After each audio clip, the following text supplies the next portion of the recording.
नमस्कार, खबरों का पंचनामा में आपका स्वागत है। मैं हूं आपके साथ अंशिका। हम लेकर आए हैं देश दुनिया की 5 बड़ी खबरें, जिनके विश्लेषण के लिए मेरे साथ स्टूडियो में मौजूद हैं कैपिटल टीवी के editor in chief doctor Manish Kumar. Doctor साहब, बहुत बहुत स्वागत। धन्यवाद। सबसे पहले नजर डालते हैं हेडलाइंस पर। गृह मंत्री अमित शाह के 4 दिवसीय दौरे का आगाज। गुजरात में जनसभा के दौरान राहुल गांधी पर साधा निशाना। कहा, राहुल बाबा जब भी वेकेशन के लिए विदेश जाते हैं तो वहां भारत की बुराई करते हैं। शरद पवार ने किया बड़ा ऐलान। सुप्रिया सुले और प्रफुल्ल पटेल को बनाया एनसीपी के कार्यकारी अध्यक्ष। अजीत पवार को नहीं मिली कोई जिम्मेदारी।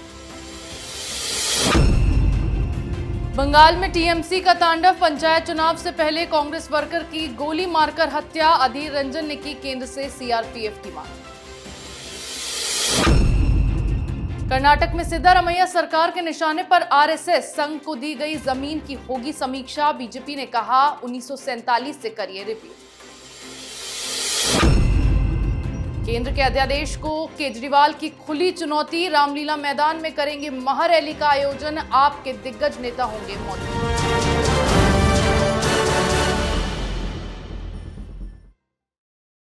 खबरों की शुरुआत में बात करेंगे अमित शाह की राहुल गांधी को फटकार की। गृह मंत्री अमित शाह ने आज से अपने 4 राज्यों के दौरे की शुरुआत कर दी है, जिसके तहत वो सबसे पहले गुजरात पहुंचे। इस दौरान उन्होंने जनसभा को संबोधित किया। अपने संबोधन में शाह राहुल गांधी पर जमकर बरसे और विदेश के मंच से राहुल की बयानबाजी और राजनीति को लेकर शाह ने उन्हें जमकर खरी खोटी सुनाई।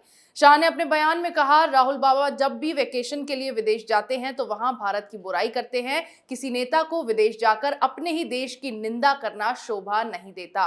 डॉक्टर साहब, किस तरह से आज अमित शाह ने राहुल गांधी पर हमला बोला है? देखिए, राहुल गांधी के बारे में अमित शाह जी ने जो कहा वो बात तो सही है, लेकिन अमित शाह जी को यह भी बताना चाहिए कि जो खबर आई कि ये चोरी चोरी चुपके चुपके बिना किसी को बताए हुए वहां की सरकार के कुछ अधिकारियों से मिलना, व्हाइट हाउस में जाना और उसके बारे में कोई घोषणा नहीं करना, तो क्या इस सरकार को यह पता है कि राहुल गांधी इस वक्त कहां है या उन्होंने किन लोगों के साथ मुलाकात की?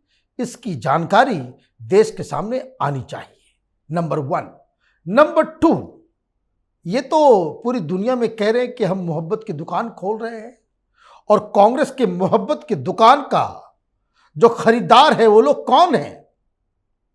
प्रेस क्लब में कल जिस तरीके से आतंकी उमर खालिद को डिफेंड किया गया, जुडिशरी के ऊपर सवाल खड़े किए गए, आप आतंकवादियों और देशद्रोहियों के साथ ये पार्टी खड़ी हो जाएगी, क्योंकि दिग्विजय सिंह का जो बयान आया है वो न सिर्फ शर्मनाक है बल्कि इसके खिलाफ उनके ऊपर कार्रवाई होनी चाहिए। वो तमाम लोग जो कल प्रेस क्लब के अंदर एक आतंकी, एक बैंड ऑर्गेनाइजेशन से जुड़ा हुआ उमर खालिद और वहां पे बैठे बैंड ऑर्गेनाइजेशन के लोग इस तरीके से हिंदुस्तान की कानून व्यवस्था, संविधान और सुप्रीम कोर्ट के ऊपर लांछन लगाएंगे, ये बर्दाश्त नहीं किया जाना चाहिए। जी बिल्कुल, राहुल गांधी लगातार अमेरिकी यात्रा के दौरान देश विरोधी बयान दे रहे थे, जिसे लेकर अब शाह ने उन्हें फटकार लगाई है। वहीं लोकसभा चुनाव से पहले एनसीपी में बड़ा बदलाव हुआ है। सुप्रिया सुले और प्रफुल्ल पटेल को एनसीपी का कार्यकारी अध्यक्ष बनाया गया है। एनसीपी प्रमुख शरद पवार ने इसकी घोषणा पार्टी के 25वें स्थापना दिवस के मौके पर की। सुप्रिया सुले को कार्यकारी अध्यक्ष के साथ ही महाराष्ट्र, हरियाणा, पंजाब, महिला, युवा और लोकसभा कोऑर्डिनेशन की भी जिम्मेदारी दी गई है। इन सब के बीच भतीजे अजीत पवार को कोई जिम्मेदारी नहीं दी गई। आपको बता दें, कुछ दिन पहले ही पार्टी के अध्यक्ष पद को छोड़ने का ऐलान किया गया था शरद पवार की ओर से। हालांकि बाद में पवार ने अपना इस्तीफा वापस ले लिया था। डॉक्टर साहब, बड़ा बदलाव एनसीपी में क्यों किया गया है? देखिए, अब तो उम्र हो रही है, बैटन तो पास करना ही पड़ेगा, और ये तमाम हिंदुस्तान में जो लोग भी राजनीति से जुड़े हुए हैं और खास करके अलग अलग राजनीतिक दलों में काम करने वाले राजनीतिक कार्यकर्ता और नेता, उनके लिए एक ये सबक है, पारिवारिक पार्टी के लिए काम करोगे जिसकी ना कोई विचारधारा होती है, न देश के प्रति कोई समर्पण होता है, न समाज में सेवा करने का कोई इनके पास लक्ष्य होता है, ये सिर्फ अपने परिवार को चलाने के लिए, और पारिवारिक पार्टी है तो परिवार में बंटवारा कैसे होता है? बाप का हिस्सा तो बेटे को जाएगा या बेटी को जाएगा, भतीजे को तो कभी नहीं मिलता कुछ। तो ये राजनीतिक विरासत भी अब पारिवारिक होती चली गई। तो पारिवारिक पार्टियों से किस तरह का खतरा है? एनसीपी का कोई आम कार्यकर्ता क्या एनसीपी का अध्यक्ष बन सकता है? नहीं बन सकता। और इसीलिए जब भतीजे को भी साइडलाइन किया जा सकता है तो यह आप समझिए कि एनसीपी एक नई बड़ी मुसीबत में फंसने जा रही है। वो इसलिए क्योंकि आज जिस कार्यक्रम में उन्होंने घोषणा की उसके बाद अजित पवार नाराज होकर के वहां से चले गए, मीडिया से न बातचीत की और कार्यक्रम को अधूरा ही छोड़ दिया। क्योंकि इस घोषणा के बाद वहां पे सेलिब्रेशन हुआ, उस सेलिब्रेशन के हिस्सा में वो नहीं थे, वो बिल्कुल चले गए। और एक खबर जो आ रही है कि महाराष्ट्र के जो पश्चिमी इलाका है जहां एनसीपी का गढ़ माना जाता है, पुणे से लेकर कोल्हापुर तक, वहां अजित पवार के जो समर्थक हैं वो काफी नाराज हैं। वो इस बात के लिए नाराज हैं कि महाराष्ट्र की भी जिम्मेदारी अब सुप्रिया सुले के पास है और ये सारे जो डिसीजंस लिए जाएंगे वो सुप्रिया सुले लेंगी और पूरी तरीके से कोई भी जिम्मेदारी शरद पवार ने अजित पवार को नहीं दी है। तो आप समझिए कि जो हाल शिवसेना का हुआ है, विद्रोह, वही विद्रोह की सुबुगाहट एनसीपी में साफ साफ सुनाई दे रही है। जी बिल्कुल, एनसीपी में बदलाव से महाराष्ट्र की सियासत में तो उबाल आया ही है, साथ ही साथ पवार के फैसले को अजीत पवार के लिए बड़े झटके के तौर पर देखा जा रहा है। अगली खबर में बात करेंगे बंगाल में टीएमसी के तांडव की। विपक्षी एकता के बीच फिर से कांग्रेस और टीएमसी में घमासान शुरू हो गया है। दरअसल बंगाल में 8 जुलाई को पंचायत चुनाव होने हैं। इससे पहले ही माहौल गर्माता चला जा रहा है। पंचायत चुनावों के नामांकन के पहले दिन ही टीएमसी और कांग्रेस सीपीआईएम के कार्यकर्ताओं आपस में भिड़ गए। दोनों के बीच जमकर मारपीट हुई। इससे पहले एक कांग्रेस कार्यकर्ता की गोली मारकर हत्या कर दी गई, जिसके बाद कांग्रेस ने फिर टीएमसी के खिलाफ बयानबाजी शुरू कर दी है। ऐसे में हिंसक वारदातों को रोकने के लिए कांग्रेस नेता अधीर रंजन चौधरी ने राज्यपाल को लेटर लिखकर स्टेट में केंद्रीय बलों की तैनाती की मांग की है। चौधरी ने इस घटना को लेकर टीएमसी पर खून की राजनीति करने के भी आरोप लगाए हैं। डॉक्टर साहब, अब जैसे बंगाल का माहौल गर्माता जा रहा है तो उससे विपक्षी एकता पर क्या असर पड़ने हो गया? विपक्षी एकता है क्या? आप ममता बनर्जी के खिलाफ चिट्ठी लिख रहे हो, मीडिया में बयान दे रहे हो कि ये टीएमसी जो है वो दहशतगर्दी फैला रही है, माने आतंकी हो गई। तो ममता बनर्जी आतंकी कांग्रेस पार्टी के लिए, वहां आपस में ये लोग लड़ रहे हैं, हाईकोर्ट जा रहे हैं ममता बनर्जी के खिलाफ। और 23 तारीख को पटना में मीटिंग भी है। तो राहुल गांधी किसके साथ बैठेंगे? ये मल्लिकार्जुन किसके साथ बैठेंगे? ममता के बगल में बैठेंगे? जो इनके नेता कह रहे हैं कि टीएमसी के गुंडों ने हमारे कार्यकर्ता की हत्या कर दी। क्या ये पॉसिबल है? और अगर पॉसिबल है तो आप समझिए कि कांग्रेसियों के दिमाग की, उसको कह सकते हैं कि दरिद्रता, क्या आप कार्यकर्ताओं को मारने वालों के साथ खड़े हैं। दूसरी तरफ बिहार में अलग बवाल चल रहा है। बिहार में कांग्रेस पार्टी की तरफ से कहा गया कि नीतीश कुमार तो सिर्फ मैनेजर है, ये जो प्रधानमंत्री बनने का जो सपना देख रहे हैं उसको देखना नहीं चाहिए। टेलीविजन चैनल के ऊपर टीएमसी और कांग्रेस के प्रवक्ता आपस में भिड़ जा रहे हैं, वीडियो वायरल हो रहा है। और जो कुछ बचा खुचा था वो उमर अब्दुल्ला ने पूरा कर दिया। उमर अब्दुल्ला ने कहा कि ये जो केजरीवाल है और ये जो विपक्षी एकता है, ये तमाम लोग किसी काम के नहीं है। पटना की मीटिंग से कुछ हासिल नहीं होने वाला। जब हमें जरूरत पड़ी थी, जब आर्टिकल 370 हटाया जा रहा था, तब ये लोग तो हमारी मदद के लिए आए नहीं। तो फिर ये विपक्षी एकता कहां?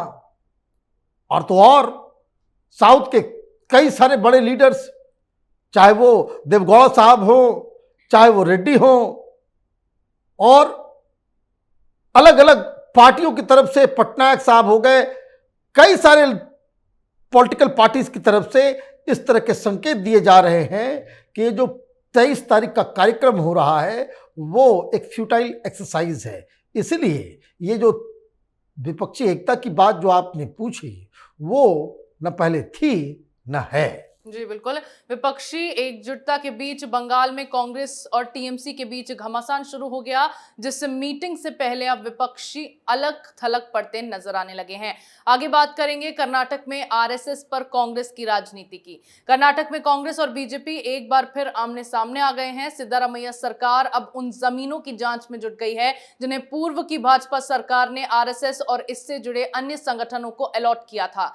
राज्य के स्वास्थ्य और परिवार कल्याण मंत्री दिनेश गुंडू राव ने इस संबंध में जानकारी दी है, जिस पर बीजेपी ने सरकार पर हमला बोला है। आपको बता दें, इससे पहले आरएसएस के संस्थापक रहे केशव बलिराम हेडगेवार को कायर कहकर स्कूल सिलेबस से हटाने की बात कही गई थी। डॉक्टर साहब, क्यों आरएसएस लगातार कर्नाटक सरकार के निशाने पर बना हुआ है? देखिए, ये लोग मुस्लिम वोट के बदौलत जीत के आए हैं। चुनाव के रिजल्ट के बाद किस तरह से मौलवी मौलानाओं ने खुला बयान दिया कि हम लोगों ने इसलिए कांग्रेस पार्टी को वोट दिया था क्योंकि वो हमारे एजेंडे को आगे लेकर के चलेंगे। तो मुस्लिम वोट का दबाव है एक। दूसरा, ये जो कांग्रेस पार्टी कहती है कि हमारी जो मोहब्बत की दुकान है, तो वो दुकान किसके लिए? पीएफआई के लिए, मुस्लिम लीग के लिए, ये फुरफुरा शरीफ का शाहजादा जो है उसके लिए, ये बदरुद्दीन की पार्टी के लिए, सेपरेटिस्ट के लिए, नक्सलियों के लिए। और रही बात कि आरएसएस और उससे जुड़ी हुई संगठनों को जो आपने जमीन अलॉट किया है उसको रिव्यू किया जाएगा, तो सिर्फ कर्नाटक में दिया गया है। 1947 के बाद से कांग्रेस पार्टी को जितनी जमीनें मिली हैं उसका रिव्यू अगर शुरू हो जाए, गांधी परिवार सड़क पे आ जाएगा। इस तरह के बदले की भावना के हिसाब से आप तमाशा करोगे। ये गुंडू राव ये हर दिन एक नई बात कह रहे हैं। कांग्रेस पार्टी को चाहिए कि कर्नाटक में जो नए नए जुमा 4 दिन हुए मंत्री बने हुए, अपनी बातों को, अपनी जुबानों को वो संभाल के इस्तेमाल करें। कभी आकर के कोई कह देता है कि जो बीफ पे बैन लगा था हम उसको शुरुआत करेंगे। दिल्ली में पसीने छूट जाते हैं, दिल्ली में केंद्रीय कार्यालय में प्रेस कॉन्फ्रेंस करके कहना पड़ता है कि नहीं, सॉरी, ऐसी कोई जो है आवश्यकता नहीं है। फिर कोई कहता है कि हम कोर्स बदल देंगे, कोई कहता है हम ये हटा देंगे, हम वो हटा देंगे। भैया, आपकी सरकार आई है, आपको जो मन आता है आप करें, लेकिन ये घटिया धमकी देकर के वापस यू टर्न लेने का ये तो चुनौती है कि आरएसएस को जो जमीनें वहां दी गई है उसको आप वापस कैंसिल करके दिखाइए। वो इसलिए क्योंकि फिर इसका रिपरकशन देश के हर राज्य में होगा और केंद्र सरकार के द्वारा भी होगा। तो ये बेकार की, ये basically Congress party cheap politics में, अगर कोई संगठन को लीगली किसी को जमीन अलॉट किया गया है, ये सरकार के पास कोई ताकत नहीं है कि आप उससे कोई जमीन छीन ले। ये मुसलमानों को खुश करने के लिए दिया गया बयान है, उससे ज्यादा कुछ नहीं है। जी बिल्कुल। कर्नाटक में कांग्रेस की सरकार बनने के बाद से ही आरएसएस लगातार सरकार के निशाने पर है। आज की आखिरी खबर में बात करेंगे केजरीवाल की रैली की।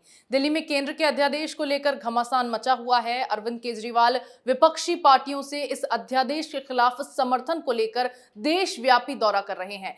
इसी बीच कल केजरीवाल केंद्र के ही अध्यादेश के खिलाफ रामलीला मैदान में महारैली करने वाले हैं, जिसमें बड़ी तादाद में लोगों के इकट्ठा होने की बात भी कही जा रही है।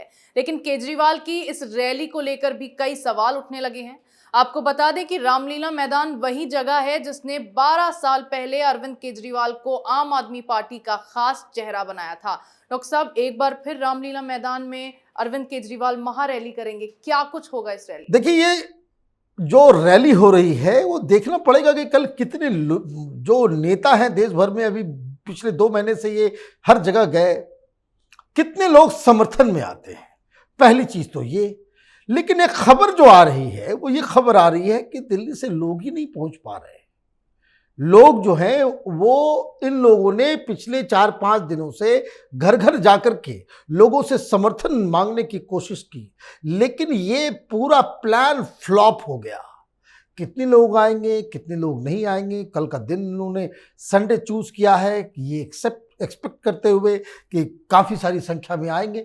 लेकिन जो खबर आ रही है वो ये कि जो पंजाब की सरकार है, पंजाब से, हरियाणा से, बाहर से लोगों को बुलाया जा रहा है, मतलब भाड़ की भीड़ भी जमा की जा रही है।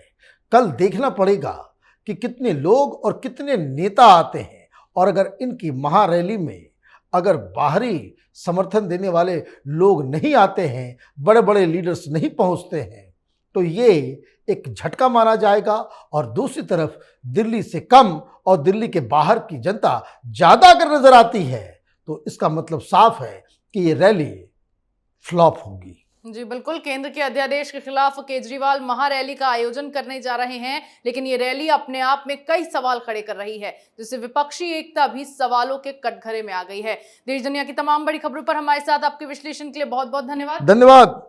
खबरों का पंचनामा में मेरे साथ आज इतना ही। अगर आपको हमारा ये वीडियो पसंद आया हो तो इसे लाइक करें, शेयर करें, कमेंट करें, साथ ही हमारे चैनल को सब्सक्राइब करना ना भूलें।